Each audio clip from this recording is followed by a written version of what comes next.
CMRL Exalogic മാസപ്പടി കേസിൽ ED റെയ്ഡിന് പിന്നാലെ സെക്രട്ടേറിയറ്റ് യോഗം വിളിച്ച് CPM കോഴിക്കോട് ജില്ലാ കമ്മിറ്റി. സെക്രട്ടേറിയറ്റ് അംഗം P. നിഖിലിൽ നിന്നും വിശദീകരണം തേടും. PA മുഹമ്മദ് റിയാസ് MLA-യും യോഗത്തിൽ പങ്കെടുക്കുന്നുണ്ട്. റെയ്ഡിന് പിന്നാലെയുള്ള സാഹചര്യം വിലയിരുത്തും.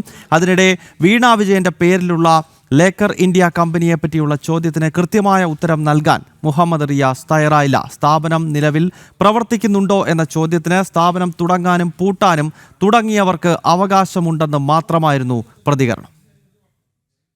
കൃത്യമില്ല, ഞാൻ പറഞ്ഞല്ലോ, ഇപ്പോഴുള്ള സ്ഥാപനം ഏതാന്നൊക്കെ പറഞ്ഞല്ലോ, സ്ഥാപനം ഏത് നമ്മൾ പറഞ്ഞല്ലോ, അത് അന്വേഷിച്ച് ED എന്ന് പുറത്തു വരുന്നത് ED-ന്റെ ആര് നിങ്ങളോട് പറയുന്നുണ്ടെന്ന് എനിക്കറിയില്ല.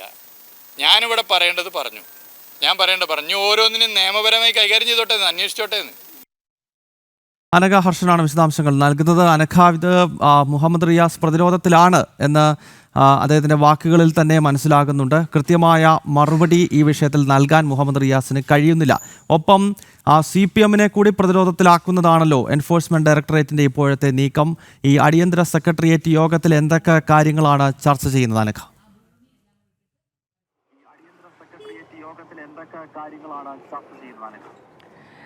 നോക്കൂ ഗൗതം, ഇന്നലെ കോഴിക്കോട് ജില്ലയിൽ വിവിധ ഇടങ്ങളിലാണ് റെയ്ഡ്, ED സംഘത്തിന്റെ റെയ്ഡ് നടന്നത്. മുഹമ്മദ് റിയാസിന്റെ സുഹൃത്തുക്കളെ കേന്ദ്രീകരിച്ചായിരുന്നു ഇന്നലെ നടന്ന റെയ്ഡ്. ഈ റെയ്ഡിൽ കൃത്യമായ ചില നിർണായകമായിട്ടുള്ള വിവരങ്ങൾ ED സംഘം ശേഖരിച്ചിട്ടുണ്ട് എന്നുള്ളതാണ്. അത് വിശദമായ പരിശോധനയ്ക്ക് വിധേയമാക്കുകയും ചെയ്തിട്ടുണ്ട്. ഈ സാഹചര്യത്തിലാണ് മുഹമ്മദ് റിയാസ് പ്രതിരോധം തീർക്കാനുള്ള ശ്രമത്തിന്റെ ഭാഗമായി മാധ്യമങ്ങളെ കണ്ട് സംസാരിച്ചത്. അതിൽ ഏറ്റവും പ്രധാനപ്പെട്ട ഒരു കാര്യം, ഈ മുൻ മന്ത്രിയായിട്ടുള്ള മുഹമ്മദ് റിയാസിന്റെ ഈ വീണ ടിയുടെ മറ്റൊരു കമ്പനിയുണ്ട്, ലേക്കർ ഇന്ത്യ.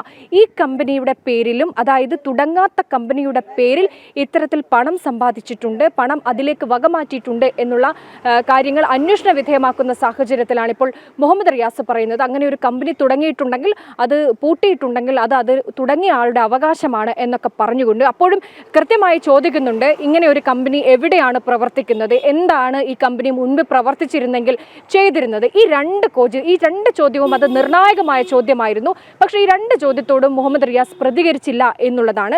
പക്ഷേ ഈ കോഴിക്കോട് തന്നെ ഇത്തരത്തിൽ ഈ കമ്പനി രജിസ്റ്റർ ചെയ്ത അഡ്രസ്സിൽ, പന്തിരങ്കാവിലാണ് ഈ കമ്പനി രജിസ്റ്റർ ചെയ്തിരിക്കുന്നത്, പക്ഷേ ആ അഡ്രസ്സിൽ ഒന്നുമില്ല, അവിടെ മറ്റൊരു സ്ഥാപനമാണ് പ്രവർത്തിക്കുന്നത് എന്നുള്ളതാണ്. അങ്ങനെയെങ്കിൽ ഈ കമ്പനി, തുടങ്ങാത്ത കമ്പനിയുടെ പേരിലും വലിയൊരു തട്ടിപ്പ് നടന്നിട്ടുണ്ട് എന്നുള്ള കാര്യമാണ്. അത് മുഹമ്മദ് റിയാസിന്റെ വാക്കുകളിൽ നിന്ന് തന്നെ വ്യക്തമാണ്. അല്ലെങ്കിൽ കൃത്യമായി ഇങ്ങനെയൊരു ഇത്തരത്തിൽ നാമനിർദ്ദേശ പത്രികയിൽ ഈ കമ്പനിയുടെ കാര്യങ്ങൾ പറയുന്നുണ്ട് എന്ന് മാത്രമാണ് മുഹമ്മദ് റിയാസ് പറയുന്നത്. പക്ഷേ എപ്പോൾ പ്രവർത്തിച്ചു, എങ്ങനെ പ്രവർത്തിച്ചു എന്ന ചോദ്യത്തിന് ഉത്തരം നൽകിയിട്ടില്ല.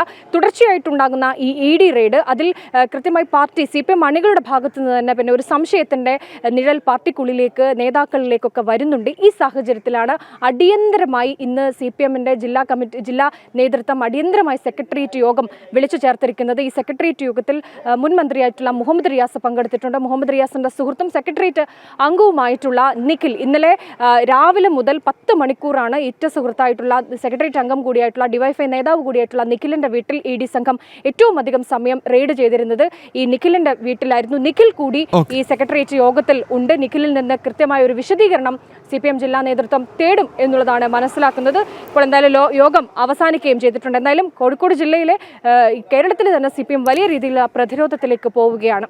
ശരി അനഘ, എന്തായാലും CPM വലിയ പ്രതിരോധത്തിലാണ് ഈ കേസിലെന്ന കാര്യത്തിൽ സംശയമില്ല. ഇപ്പോൾ അടിയന്തര സെക്രട്ടേറിയറ്റ് യോഗം കോഴിക്കോട് ജില്ലയിൽ നടക്കുകയാണ്. മുഹമ്മദ് റിയാസ് ഉൾപ്പെടെ ഈ യോഗത്തിൽ പങ്കെടുക്കുന്നുണ്ട്. അനഘയാണ് വിശദാംശങ്ങൾ നൽകിയത്.